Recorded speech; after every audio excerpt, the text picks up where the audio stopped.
පොත්වල සුවඳ විඳ ගන්න අතරේ ජීවිතේට වටිනා කෙනෙක් පොත් මිලදී ගන්න.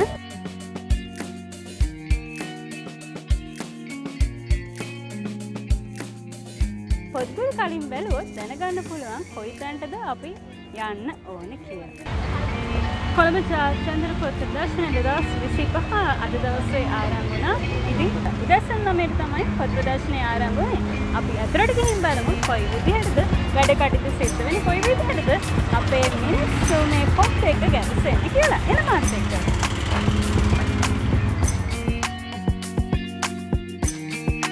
බොහෝ දෙනෙක් මේ වෙනකොටත් ඇවිල්ලා ඉන්නවා. තවමත් කට්ටිය එනවා. ඔයගලන්ටත් ආරාධනා කරනවා එන්න මේ පොත් ප්‍රදර්ශනයට. පොත්වල සුවඳ විඳ ගන්න අතරේ ජීවිතේට වටිනා කෙනෙක් පොත් මිලදී ගන්න. වැඩි වටිනාකමක් එක්ක අඩ මිලකට පොත් මිලදී ගන්න අවස්ථාව තියෙනවා. ඒ වගේම තමයි ඔබ ඇතුළු වුණාට පස්සේ මේ දිගට එනකොට ඔබට පෙනෙනවා මේ එන්ට්‍රන්ස් එකක් තියෙනවා මෙතන. ඒකට මෙතනින් ඇතුළට ගියාට පස්සේ ඔයගලන්ට පුළුවන් කවි සල්පිල හමු වෙනවා. කවි සල්පිලත් පහු කරගෙන යනකොට ඔයගලන්ට පේනවා සරස්මක් තියෙනවා. ඇතුළට ගියොත් ඒක හරියටම බලා ගන්න පුළුවන්. ඒකට ඒ හෝල් ඇතුළට යනකොට ස්ටෝල් ගොඩාක් තියෙනවා. කැමති ස්ටෝල් වලින් ගොඩාක් දේවල් ගන්න පුළුවන්.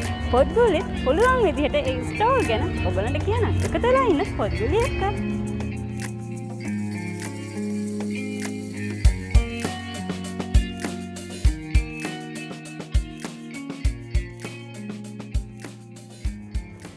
බීමල් සීට් එකේ පොත් ප්‍රදර්ශනයට එනකොට එන්ට්‍රන්ස් දෙකක් තියෙනවා. එකකින් ආවම කෙලිම මේ හෝල් එක තමයි ඔයගලන්ට පේන්නේ. AB හෝල් එක. ඊට පස්සේ අනිත් එන්ට්‍රන්ස් එකෙන් ආවම කවි පොත් සල්පිල පහු කරගෙන එනකොට දකුණු අත පැත්තට හැරුණාම තමයි මේ හෝල් එක දකින්න තියෙන්නේ.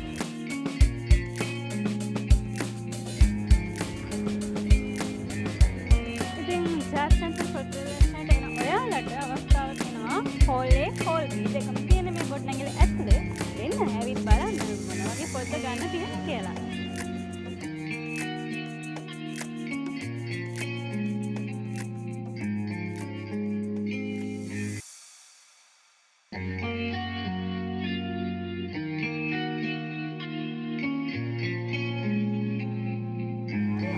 මේ හෝල් A. එතකොට අපි අර කලින් පෙන්නපු ස්ටෝල් ටික මේ හෝල් එක ඇතුලේ තියෙනවා.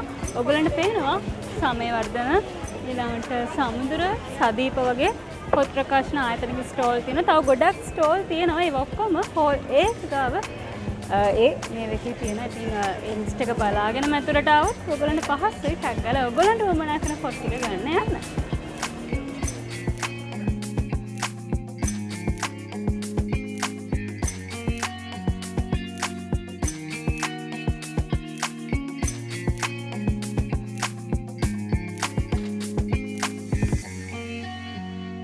සල්පිල පහු කරගෙන එනකොට දකුණු අත පැත්තට හැරුණාම තමයි මේ හෝල් එක දකින්න තියෙන්නේ. ඊට පස්සේ මේ පාත් එකේ කෙලිම ඉස්සරහ බලවම CD හෝල් එක තියෙනවා. ආරාධනා කරනවා ඔක්කොටම යන්න ගිහිල්ලා හැම ස්ටෝල් එකකම තියෙන පොත් බලන්න. අවශ්‍ය කරන පොත් අරගන්න. පොත්ගුල් කලින් බැලුවොත් දැනගන්න පුළුවන් කොයි තැනටද අපි යන්න ඕනේ කියලා.